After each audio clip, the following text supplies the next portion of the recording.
Iran ने वो कर दिखाया है जिससे अमेरिका और इजराइल सालों से डरते रहे हैं। एक ऐसा कदम जिससे पूरा ग्लोबल पावर बैलेंस हिल सकता है। अब ईरान का न्यूक्लियर प्रोग्राम किसी समझौते का मोहताज नहीं है और खामेनेई ने तो यहां तक कह दिया कि अमेरिका इस मामले में कुछ नहीं कर सकता। क्या है यह पूरा मामला और ईरान का न्यूक्लियर फ्यूल साइकिल पूरा होना अमेरिका और इजराइल के लिए इतना बड़ा झटका क्यों है, जानेंगे आज की इस बड़ी कहानी में। बने रहिए मेरे साथ। नमस्कार, मैं हूं सिद्धार्थ प्रकाश। जब भी दुनिया में किसी देश के नाम के साथ न्यूक्लियर पावर जुड़ जाता है तो एक डर अपने आप बन जाता है। अमेरिका और इजराइल जैसे देश किसी भी नए प्लेयर को इस खेल में नहीं देखना चाहते, लेकिन अब ईरान ने सीधा साफ ऐलान कर दिया है कि हमने न्यूक्लियर फ्यूल साइकिल पूरा कर लिया है। और इसके साथ ही वो पूरी बहस फिर से शुरू हो गई है कि क्या ईरान अब न्यूक्लियर बॉम्ब की तरफ बढ़ रहा है। अब सबसे पहले समझते हैं ये न्यूक्लियर फ्यूल साइकिल आखिर होता क्या है।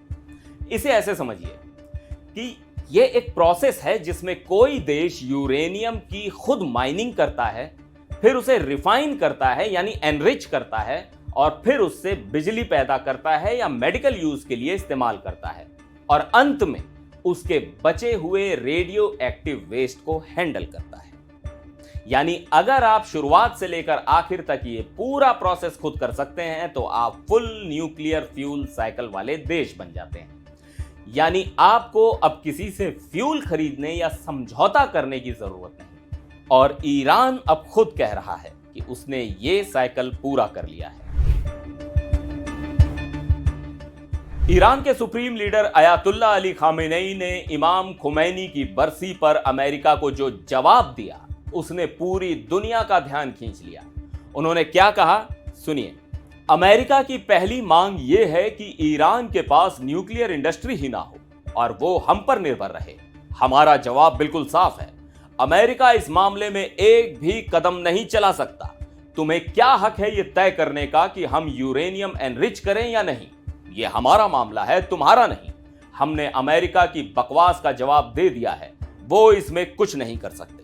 यानी अब ईरान सीधे सीधे अमेरिका से कह रहा है कि तुम्हारे पाले में अब गेंद नहीं है।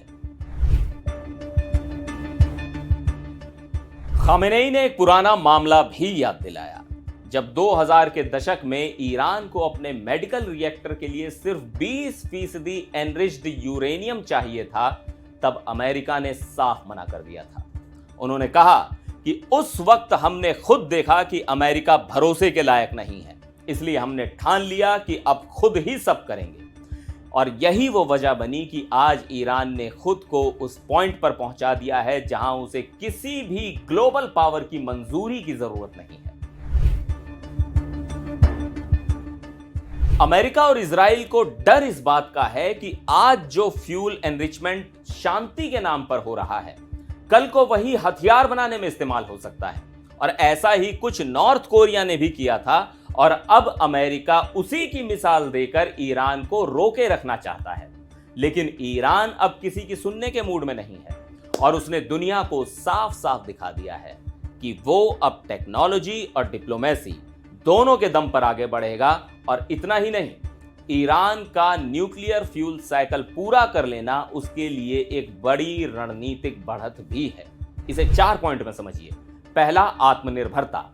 अब उसे ईंधन के लिए किसी की मिन्नतें नहीं करनी पड़ेंगी। दूसरा, ब्लैकमेलिंग से बचाव। कोई देश ईंधन सप्लाई रोककर उसे ब्लैकमेल नहीं कर पाएगा, जैसा कि ईरान का आरोप है कि पहले हुआ। तीसरा, सौदेबाजी की ताकत। भविष्य में किसी भी बातचीत में ईरान की स्थिति और मजबूत होगी। और चौथा, डर।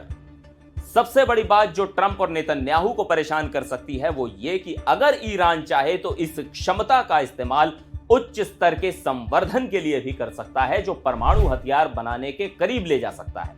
हालांकि ईरान हमेशा कहता आया है कि उसका कार्यक्रम शांतिपूर्ण है।